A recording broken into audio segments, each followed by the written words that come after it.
যে করি হোক তোমাকে তো আজকে আমি আদর করেই ছাড়বো। আদর মানে? আপনি আমাকে আদর করবেন মানে কি সব উল্টোপাল্টা কথা বলছেন? আমার কোনো আদর টাদর চাই না, প্লিজ আপনি এমন কথা বলবেন না, আমার ভয় লাগছে। তোমার ভয় লাগলে লাগুক, তাতে আমার কি? আমি তো বললাম আমি তোমার সব ভয় দূর করে দিব। কাছে আসতে বলছি না, কাছে আসো। বেশি দেরি করলে কিন্তু জোর করে সবটা করতে হবে, তখন মজার জায়গায় ব্যথা পাবে আর আমার দোষ দিতে পারবে না। স্যার প্লিজ এমনটা করিয়েন না, আমি এমন কিছু চাই না, আমি আপনাকে সত্যিই ভালোবাসি। কেন চাও না? তুমি না আমাকে ভালোবাসো, তাহলে চাও না কেন? মানুষ তো ভালোবাসার মানুষের আদরটা পাওয়ার জন্য ব্যাকুল থাকে, তাহলে তুমি চাও না কিসের জন্য বলো?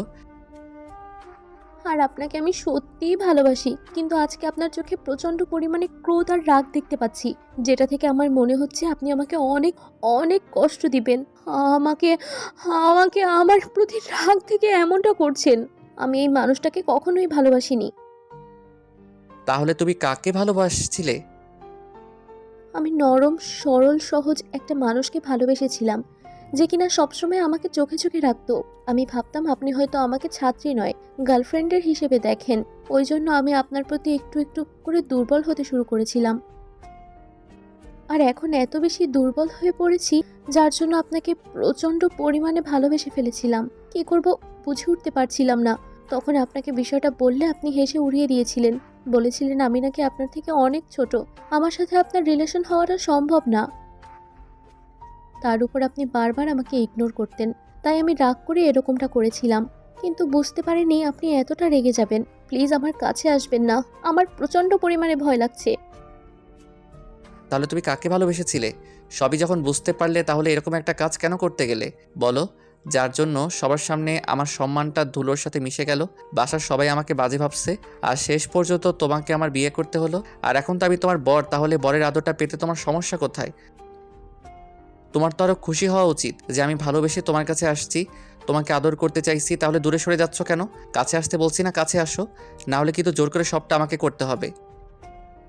প্লিজ স্যার, আপনি এভাবে রাগারাগি করবেন না। আমি তো বলছি আমি আপনাকে ভালোবাসি। আপনি যেদিন মন থেকে চাইবেন আমাকে নিজের করে পেতে, আমিও সেদিন আপনার ডাকে সাড়া দিব। প্লিজ আজকের রাত থেকে এমন কিছু করবেন না যার জন্য আমি কষ্ট পাই। আপনি তো জানেন আমি আব্বু আম্মুর কতটা আদরের, আমি কষ্টটা বেশি সহ্য করতে পারি না। তাই আপনার অবহেলাটা নিতে পারছিলাম না বলে একটা সময় এরকম একটা কাজ করতে বাধ্য হয়েছি। এমন একটা কাজ করছো যার জন্য সবার সামনে আমার মাথাটা হেট হয়ে গেছে। আব্বু আম্মু আমার সাথে কথা বলছে না, তুমি কেন এরকম একটা কাজ করলে? এর থেকে তো তুমি আমাকে বলতে পারতে, তোমাকে বিয়ে না করলে তুমি আমার সম্মানটা নষ্ট করে দিবে। তাহলে আমি তোমাকে বিয়ে করে নিতাম, তারপরে নাটক করার কোনো দরকার ছিল না। আমি ভুল করেছি, প্লিজ তার জন্য আমাকে এত বড় শাস্তি দিবেন না। আমি বুঝতে পারছি আপনি রাগ থেকে আমার কাছে আসতে চাইছেন, কিন্তু দেখেন আমি তো বললাম আপনি যখন ভালোবেসে আমাকে নিজের করে পেতে চাইবেন, আমি তখন আপনারটাকে সাড়া দিব। প্লিজ আপনি আমার কাছে আসবেন না। রাগ করেই হোক আর যেভাবেই হোক, আমি আজকে মন থেকে তোমাকে কাছে চাই। তোমার না আমার আদরটা পেতে প্রচণ্ড পরিমাণ ইচ্ছে করে। যেভাবেই হোক আমার আদর করতেই হবে, না হলে আমার ভেতরের আগুনটা নিভবে না। আমি তোমাকে আজকে প্রচণ্ড পরিমাণে ভালোবাসবো, যেটা তুমি কল্পনাও করতে পারবে না। আমার কাছে আসো, না হলে আমাকে জোর করে সবটা করতে হবে। সেটা কিন্তু তোমার জন্য ভালো হবে না। তুমি আমাকে ভালোবাসো, তাহলে আমাকে দূরে সরিয়ে দিতে পারবে বলো? প্লিজ আপনি এমনটা করবেন না, রাগ করে আমাকে এরকম ভাবে আমাকে কষ্ট দিবেন না, তাহলে আমি আপনার থেকে সত্যিই অনেক কষ্ট পাবো। তাহলে আমি যে এত বড় একটা কষ্ট পেলাম, তাতে তোমার কিচ্ছু যায় আসে না, তাই না? আর তুমি যদি আজকে আমার কাছে না আসো, আমাকে আদর করতে না দাও, তাহলে সারা জীবন আমাকে আর কাছে আদর চাইলেও পাবে না।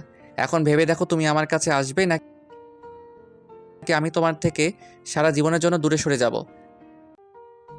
শান্তের কথায় তুষি অসহায় ভাবে ওর দিকে তাকিয়ে রইল। সে বুঝতে পারছে শান্ত প্রচন্ড পরিমাণে ওর উপর রেগে আছে, কারণ ও যেমন একটা কাজ করেছে তাতে রাগ করাটাই স্বাভাবিক। তুষি শান্তের কলেজের একটা স্টুডেন্ট। তুষি ইন্টার ফার্স্ট ইয়ারের স্টুডেন্ট। তুষি দেখতে মারাত্মক সুন্দরী, কিন্তু বেশ দুষ্টু। আর শান্ত কলেজের একমাত্র হ্যান্ডসাম, ড্যাশিং এবং চকলেট বয় টাইপের স্যার, যার জন্য সবাই ওর উপর ফিদা। আর তুষি এত পরিমাণে শান্তের উপর ফিদা ছিল যে একটা সময় ওকে প্রচন্ড পরিমাণে ভালোবেসে ফেলে। শান্ত তুষিকে বেশ কেয়ার করত, কারণ তুষির শান্তের আব্বুর বন্ধুর মেয়ে। তুষির আব্বু শান্তকে বলে দিয়েছিল ওর দিকে নজর রাখতে, আর তাতেই সমস্যাটা গুরুতর হয়ে দাঁড়িয়েছিল। তুষিকে নজর রাখতে গিয়ে ও যে শান্তকে ভালোবেসে ফেলবে, শান্ত এটা ভাবতেও পারেনি। আর একটা সময় তুষি শান্তকে প্রচন্ড পরিমাণে ভালোবেসে ফেলে, আর সেটা ওকে বোঝাতে না পেরে যেদিন প্রপোজ করেছিল সেদিন শান্ত ওকে ফিরিয়ে দিয়েছিল, যার জন্য তুষি অনেক কান্নাকাটি করেছিল। তারপর যতবার তুষিকে শান্ত ইগনোর করেছে, তুষি কান্নাকাটি করেছে।